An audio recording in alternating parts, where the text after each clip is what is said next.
What is better than one sequencer? Two sequencers. Assigning tasks if you've got more than one sequencer. That is today's video. Let's go do it right now.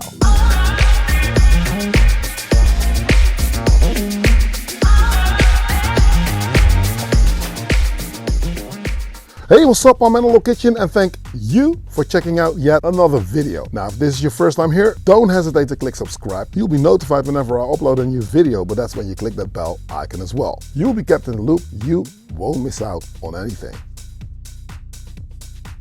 My Discord, without bragging, is one of the liveliest you will ever find. There's so many people talking about so many different things, so I'm very proud of that community, as well as my YouTube community. Thanks all you new subscribers, it's really growing. Now I'm building a mixer. You hear me talk about it weekly, which means it's early days, especially with the COVID situation. It's not ideal at the minute to get like parts, to get things up and running, but it works. And it's a slow process because what happened is that I want that mixer to be a specific thing when it comes to sound quality. It needs to just like add something to your live set. It needs to just add something to it. Not just to be another utility thing. No, it needs to be something that you can actually use as an instrument to enhance your DAWless performance, especially if you're on your own. I mean, if you're octave one, then it's cool. You've got like your brother standing over there and is wielding the effects, wielding the faders, muting stuff. That's cool. But if you're on your own, you need to think ahead, plan ahead, and you can do that. But then you'll end up standing there with a pre-programmed set almost, which in turns, yeah, how DAWless or how live is that then, you know? So I thought to just think of a mixer that can be utilized as a performance mixer where you can actually just like do stuff on the fly. You'll be working your sounds, you'll be working your songs, but there's a few things, few tricks that I have up my sleeve that I've picked up over the course of my rich years performing that I'm actually going to bring into this compact form factor, yeah, cool and kick-ass sounding mixer. That's developing on my Patreon page, and you can support that fact. So head over to patreon.com/MentalKitchen and go and check it out. And while you're surfing, if you want to just know about how I get my sounds done, that's something that I also produce and make. So that sample pack you can find on the store, which I'm going to link here, yeah, I think here. And you can get my sample and hold catalyst pack, which gels the different boxes together. Because if you perform on a DAW, if you make music there, then it's easier to just like connect all samples together when they work with an MPC, not the track and the Moog and the Model D or whatever. So, you know, just to bridge the gap between the sounds that you, if you're not into sound design yet, or you're just starting out, might be a bit difficult. So that's something that I have covered. I've got you covered. I've got your back, man. You know what I mean? Looking at you, got your back. No, thank you. No, thank you. No, you're quite welcome. Now, where does the idea come from, you might ask? Because, yeah, obviously, I mean, why would you use two sequencers? I mean, that's what a lot of people ask. I mean, it's to do with money sometimes. I can understand if you were trying to build a live set. I mean, yeah, obviously, for the price of one laptop, obviously, you've got only one piece of equipment. And why would you have two? Why would we have two sequencers? Well, the fact of the matter is that I have developed this live set over a longer period of time. So I already know what my different boxes are doing and I know what I want from them as well. And I came to find out that the MPC is a cool sort of like master sensei, so to speak. And I'm looking at my MPC as the drummer, but then I use a percussionist to add some flavor, and that flavor is very important. So would you say the MPC is a beat mangler, something that can do really crazy stuff with samples? It can, but then you have to really dive deeply into that. So the workflow on an octave track will get you there sooner and earlier, and I want to be very hands-on, interactive when I'm making tracks on a DAWless system. I don't want the workflow of the machine to just lead me into the same destination as what I see happening with a lot of equipment. I mean, the manual tells you it can do everything, either from turning water into wine to press milk from a virgin, if you have to believe the manufacturers. But when you come to just jam on those machines, it's not the case. It's not the case at all. So that means that I want my equipment to do different tasks. Now, what I have done is structure it so that the beat mangling, the top loops, the crazy stuff, and just like the gimmicky kind of vibe, if that's a word that we can use, but the stuff that I would have you latch onto. So my sample and hold stuff, for instance, I prefer to play that from the Octatrack. The Octatrack does a few things intelligently, and the MPC does other stuff very, very intelligently. The drums, the way it allocates tracks, the way it plays longer sequences, those are things that I would preferably have my MPC take care of. Now, to make a song, that's a different situation, because anyone can make a loop, right? So to make a song and utilize that over different patterns, with my older live set I did 8 different sequences for one song on the MPC. Now I do 4. That means the first of the sequences is the intro, something like the mixing beats if you were to DJ. The second one is where you can add stuff and steer the track in a different direction. I'll get into that later. And then the third and the fourth and the fifth and the sixth are just like, you know, building drops, making different angles, switching your track up into different segments. And the track 7, again like track 2, is that hamster wheel kind of pattern where you would introduce different pieces of content to steer the track in a different direction. So for instance, I've got a groove and a nice bass line going, but if I stick acid over the top, it would mean that the 303 will now take you into acid house or acid techno kind of territory. If it's something else, you can steer it into melodic techno or industrial techno or whatever. And track 8, as track 1, is the transition pattern. So taking that out of the equation would mean for a track to just play without anything else, you've only have 6 sequences, with 1 being the drop, 1 leading into it, so that's 4. So I thought, can I not use 4 entirely? Be a little bit quicker on the first pattern, be a little bit quicker on the last pattern. With 4 tracks, 4 sequences for one song, it would mean I can do more songs out of the MPC. So that's the philosophy.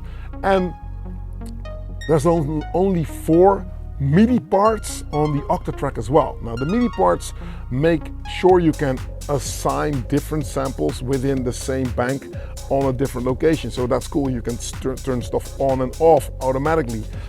So you'll have more, so you got your hands free to do something else. Now, since there's only 4 MIDI parts on a 16 pattern bank, I don't get that, but that's the way the Octatrack works. I thought it was cool to just do the same thing on the MPC as well, so that over the course of a workflow, over the course of the organization of where do samples go, things are pretty much the same. So you can find them back, so you get to reproduce your tracks again next time you come to perform them. And that's, I think, a very important thing. Now let's head over to the live set. I think I've explained it well. Now let's see if I can actually show you.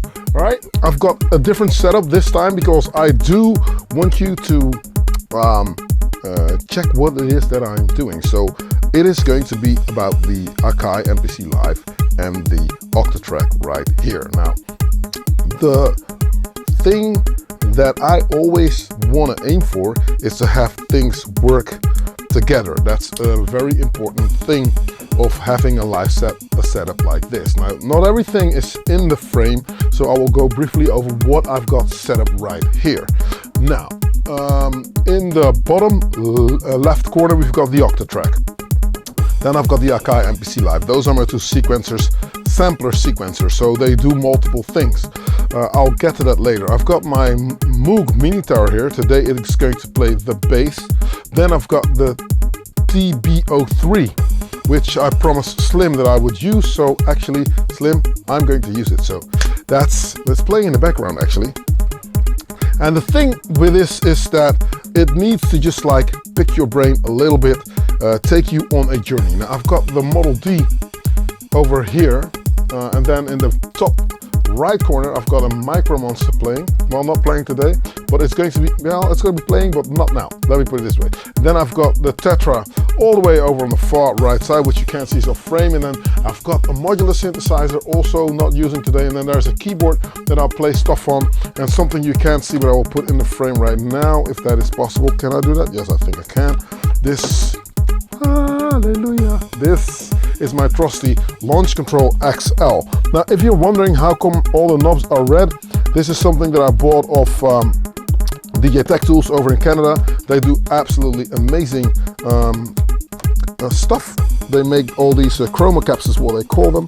They're pretty much that you can just customize the whole setup. So on my Octatrack I've got red knobs, then there's a red knob on the mini tower, but that's there because I ruined the cutoff frequency filter. On the multi-clock, which is over here, which I didn't mention, also red knobs, and on the MicroMonsta as well. So as you can see, the black and red theme is kind of happening. In the middle I've got the Hall of Fame.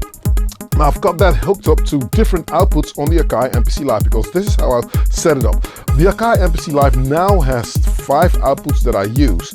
2 are stereo outputs and 1 is the mono output for the kick drum. So my kick drum comes out of channel 6. I route that to a zone mixer on a mono channel. So because I want to have control over the kick at all times. So this is the way I'm going to set up. Because today I'm going to just tell you how I set up a song on the 2 sequencers and how I utilize the different sort of like tricks and things that you can use. You can see it's all dirty, but okay, bear with me.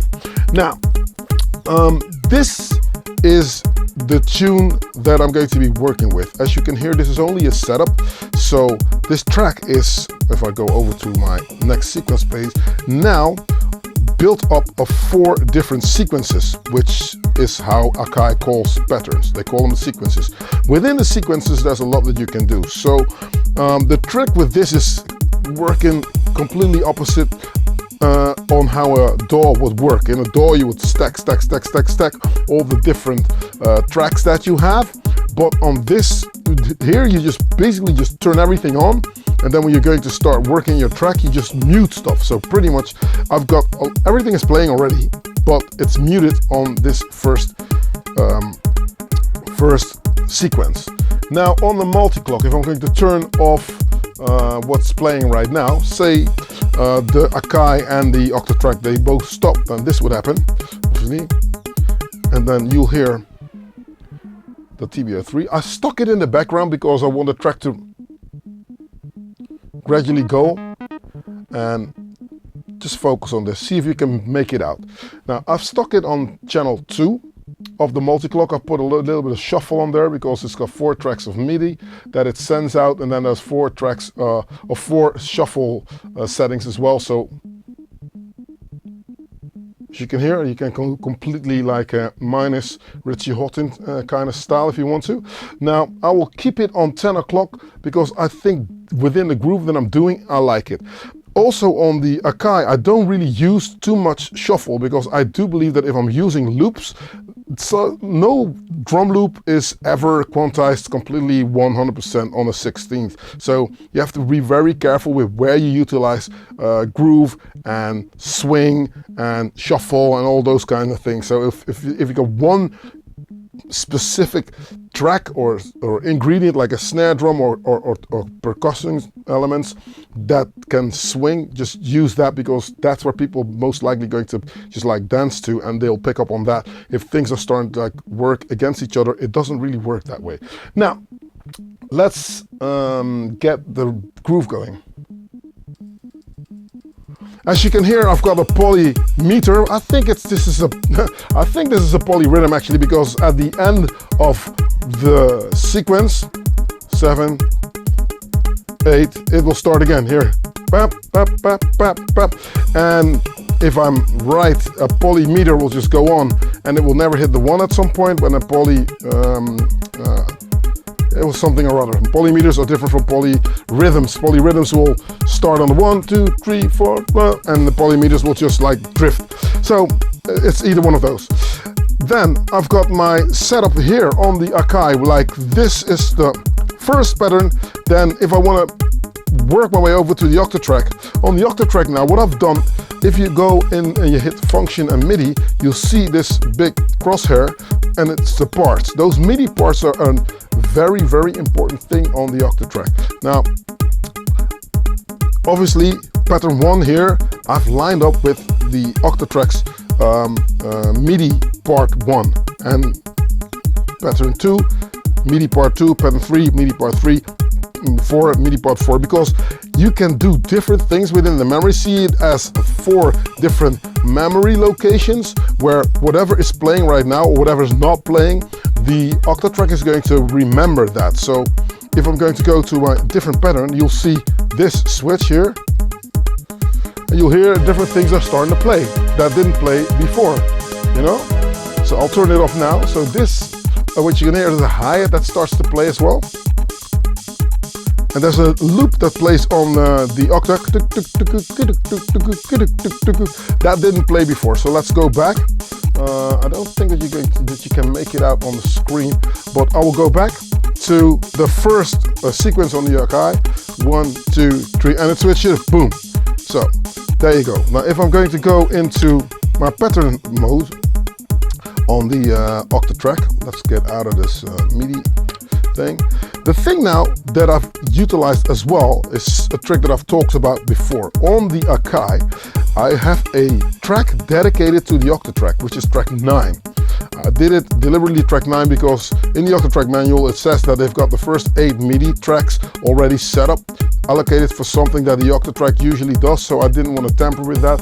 I don't want to send out MIDI change messages if it's not necessary. So what I've done is I went in 9, so channel 9 is track 9 on the Akai MPC Live, and then I'll go to the list edit, and then in the list edit there are 2 MIDI commands that I sent already. Yeah, so on the first of the bar it's 1.1.000. I will send note B0 35, which should be 35 and 34. Now if you look up in the manual, one is reset and one is start stop, so it resets the octave track to start immediately, because otherwise the octave track will get a MIDI command too late and it will start switching 4 bars later. I've set it to 4 bars, 3, 2, 3, 4, 4, 2, 3, 4, and it loops again, boom. But then it'll just take a while for it to switch, which is ridiculous. Now, as well, on my octave track now, what I have done, I am in chromatic mode at the moment. There's different modes, so I hit function, up, up, up. I have chromatic mode, I've got my track mode, that's the top, the chromatic slots. Then you can do all your different sample slots are there, so you can play all the samples. Then the slices, if you've got a slice program, all your slices will appear here. And then what I use for performance is the quick mute mode, which means octa meaning 8 tracks on the octave track, which are aligned with red lights, and the 8 MIDI tracks which are aligned with orange lights. I'm not using MIDI on the octave track at the minute. I'm using the Akai to play the MIDI notes. So here you go. There you have something that the Akai does well. I got a keyboard connected to the Akai, so it does better stuff. And I think to play chords on the octave track, it only plays like 3 notes, and you have to play 1 note and then program the other notes. It's a hassle. So it's cool to trigger stuff. So I'll use it as a loop player. On my track 1, as you can see, I've got the sample and hold catalyst sample that I'm going to be using for this track. So keep in mind, I've only got 4 patterns to make up this whole track that I would like to metabolize. So I need to really figure out, like, okay, what do I want? So when we start a track, I always start with hiding my TB03 in the background. I mean, it's there, but after a while you forget that it's playing, right? So that's cool. Now I've got this sample coming from the Akai MPC Live. See? Very dramatic. I will open up the Hall of Fame here, of which the second stereo output of the Akai is playing. And then I routed that track into the Hall of Fame because I didn't want to rely on the effects in the Akai MPC Live. I do love you, Akai, but your effects really suck. I don't like them. So of course I'll bring a pedal, and then again 1, 2, 3, 4, 5. Turn down the reverb, and there you go. Well, party time, everybody happy. So we're going to start. Now the trick as well, because you want to utilize multiple things, when you hit function and you hit one of the trigs, as they call them, in this case it's going to be track 1, my sample and hold sample is already playing. Now can I do that same trick here? Open this up, open up a little bit of the TB03 and go in 1, 2, 3, and once I release my function, it means that the note will drop in, which is nice. So now the sample and hold sample, as you can hear, it's playing. It's very soft. I can turn it up louder so you can hear what it is that I'm talking about. Let's go in. What I'll do is I'll double click, I'll go in, I'll edit it, go to effect 1, and then listen to this. beep, beep, beep. That's the sample. So now you know what to look for. I'll turn it down again. I think 1 dB is cool. This sound as well, coming from the Akai.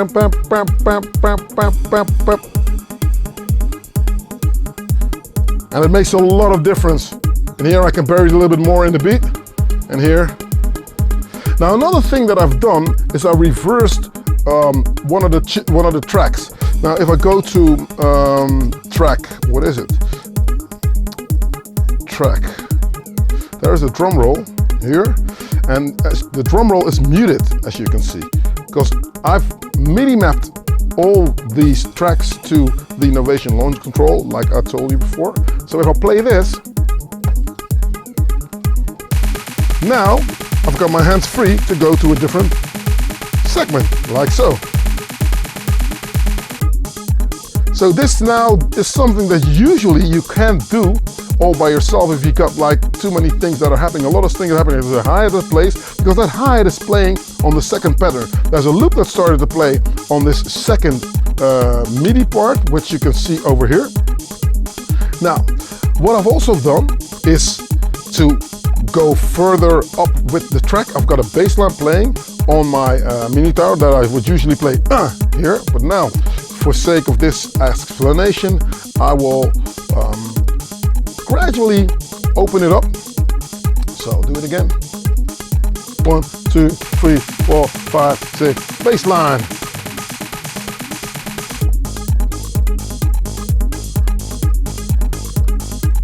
So there's a few things that are working together. We got the TB03 doing its own thing, and the bam, bam, bam, bam, bam, bam, bam, that's taking you in a certain direction.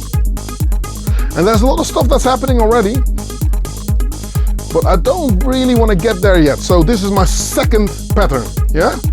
On the third pattern, I've got more drums, and then I will gradually open more stuff so the track will be enhanced a little bit more. But the thing with having so little room to just completely like start to do symphonies and stuff, you really have to think of, if something plays, does it need to be heard, yes or no? If not, then okay, don't use it, you know? So 99.9% is just not enough. Whatever you hear now, I intended for you to hear it. So move on to the next one. As you can hear, now we got melodies. So this is where the melody starts to come in. I always use my third pattern in order for you to understand, like, oh shit man, this is cool. Something melodic is coming into the mix here, you know? Now I can even utilize what else I want to do. I still got my MicroMonsta, the volume is down, and I still got the Dave Smith Tetra that plays something else entirely, like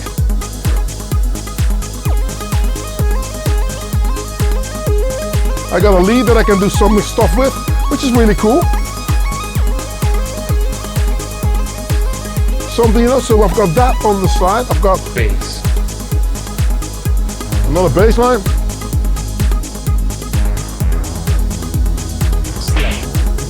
Now let's go over to that Jupiter 8 sample that's playing from the Akai. I mute it.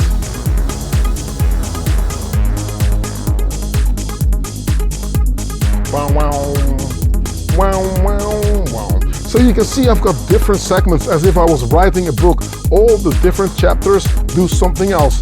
And there are certain things that need to just like play, because obviously I'm making dance music, so I want you to keep dancing to it. So certain things are there to just like hypnotize you, you know? And I can switch between the different things. I can open up this again. Bam, bam, bam, bam, bam, bam. I'm using a spring verb here, and the decay and the tone are pretty much very wide open, as you can see. And then this is my send level. Nice. Again, get my snare drum, which means I'm just holding one of the keys on the Novation and then going bam, bam. So now the track is moved in a certain direction again. I'm not really doing anything like changing drums, and it doesn't really need to just like be so complicated that a lot of stuff is happening, because you have to keep in mind when people are listening to what you're doing, the more they need to like focus on, the more they're going to lose track. And it's easy to follow something that's relatively simple, or at least appears to be simple. So let's play that Jupiter 8 again. 1, 2, 3, and major chord, minor chord. Here we go. Minor chord, and round it up with the major chord. So whatever you play, it needs to just like play together with the stuff that you're doing. Now what I'm going to do is I am going to just like see if I can go back. So the next sequence page is my best friend, because you can play it on the touch screen, but if you got wet fingers, if you're drinking while you're playing, this might help. So go back out again.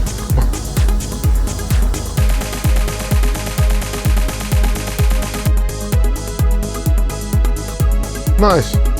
So as you can hear, that drum, that disco loop that was playing here is gone. That was a disco loop that played on the octave track. So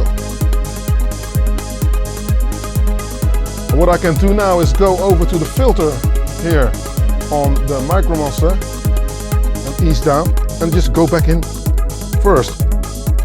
There you go. Now, if you do it in this order, you will hear that,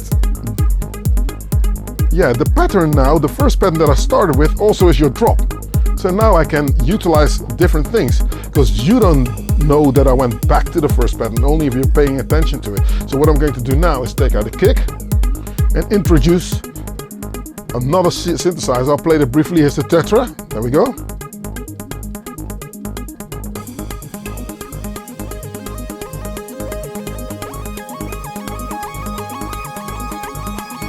This will work together nicely if you start to open up the TB03.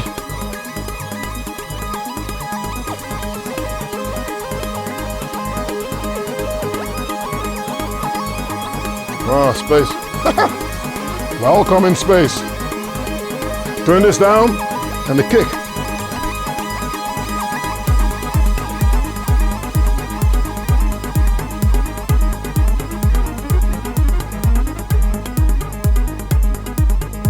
How nice is that? So you've got your machines working for you instead of you wielding left, wielding right, you know. It's to do with settings. Think of it as climbing stairs. When you get to a next level, just familiarize with where you are, orientate yourself, and just like do different things. Nice. Because whatever I turn up now will still be playing once I go to the next pattern. So what I'm going to do now, I'll just kick the camera, I think, is 1, 2, next pattern. Ah, come on.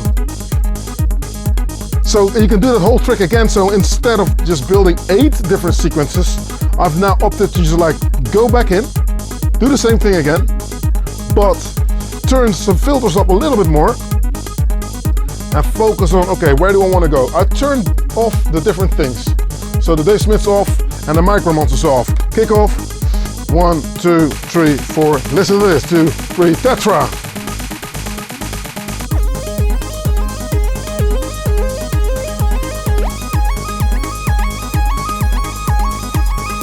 With a long delay, so if I turn it down, it will keep hanging on.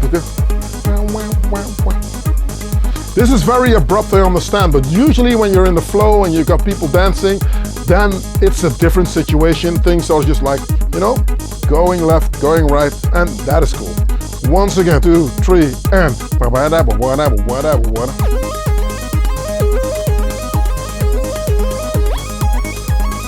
close. Reverb, take out the kick.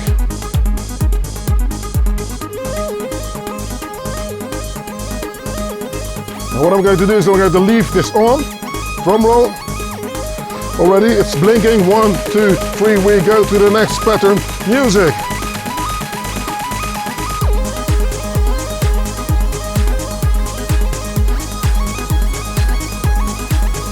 And level it out, you know, don't go in too loud, don't go in too aggressively.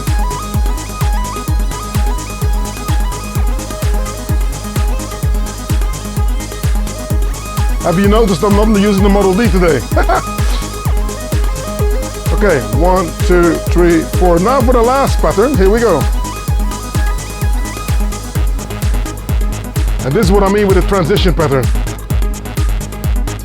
On the octave track now, on track 5, all of a sudden something else is playing, and this has jumped to port 4. Bam, bam. Because I need something to just like stay there. And I know that I haven't programmed it yet, but I know that the next track that I'm going to play is going to have this thing. Ba-dam, bam, bam, bam, ba-dam, bam, ba-dam, bam. It's going to have that pattern. So I'll turn this down, TBO3.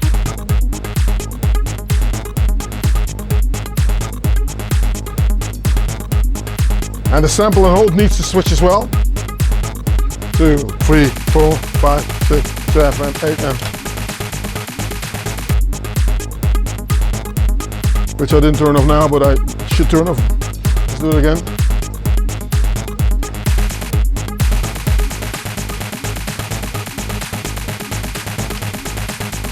There you go. Bam, bam, bam.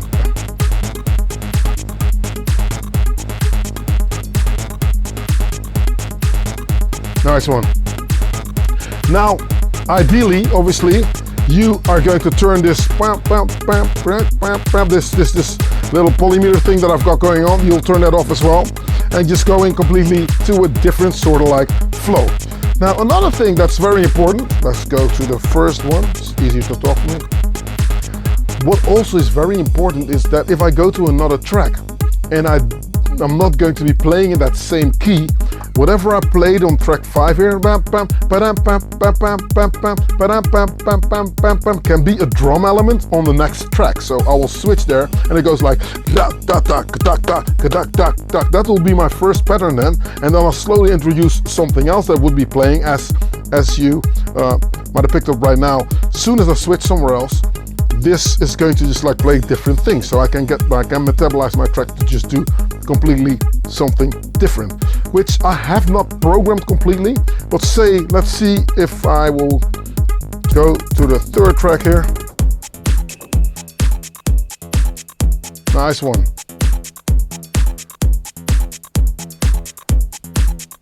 Similar routine. 1, 2, 3, 2 or 3.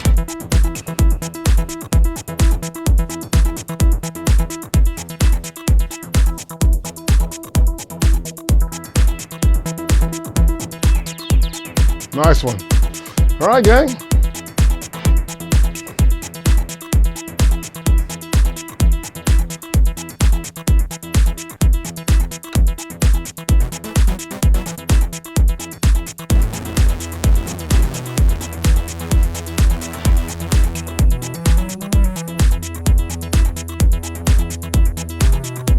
Nice one. I sincerely hope that was useful and helpful to you guys. Oh yeah, Slim, I did use that 303. I mean, I promised to use it, so I used it. So yeah, don't worry about it. Guys, links to the equipment noted in the fold below, which means open the page and then you'll see all my affiliate links to the gear that I'm using, the knobs that are on my sequencer, the fly case, everything you want to know, it's there. Damn, it's got rid of it. Heavy. As well as links to the Patreon page. Come and join us. We've got a cool community, one of the most lively communities you'll ever find. If you've got questions, if you want to show your stuff, you want to talk about dollars, you want to talk about DIY, you want to talk about modular stuff, it's all being covered. We even got a confession corner, and the confession corner in Discord is exactly as it says. So if you're just looking at your DAW, you're looking at an iPad, you're looking at a laptop, come on, just tell us. You just tell us. We won't hate you. We'll just shove you in the confession corner. Anyway, so I'm very enthusiastic because it's one of the most lively communities, and I'm very proud because it's growing and it's going in the right direction, as well as the channel. Thanks. If you made it this far into the video, you, hero you, thank you for supporting the fact, and thank you for hopping on board. Now, I find the music on Bandcamp. If I like the jam, that's up for debate as well. But most of the time, if I like the jams, then I'll stick them on my Bandcamp page. And yeah, if you want to just like get samples to really work for you, if you're like into the, if you're the newer producer and you have trouble trying to get your sound going, trying to just align the different synthesizer sequences and stuff together, you might consider grabbing that sample and hold sample pack that I've made, because it will actually do that. It will gel all your boxes together. You got a little bit of that cool flow in the middle, and build your sounds around it. I can highly recommend it. Yeah? All right, now if not anything else, next week we're getting into some Erica synths modules. What do you think about that? All right, so that's that. I'll catch you next week on The Rebound.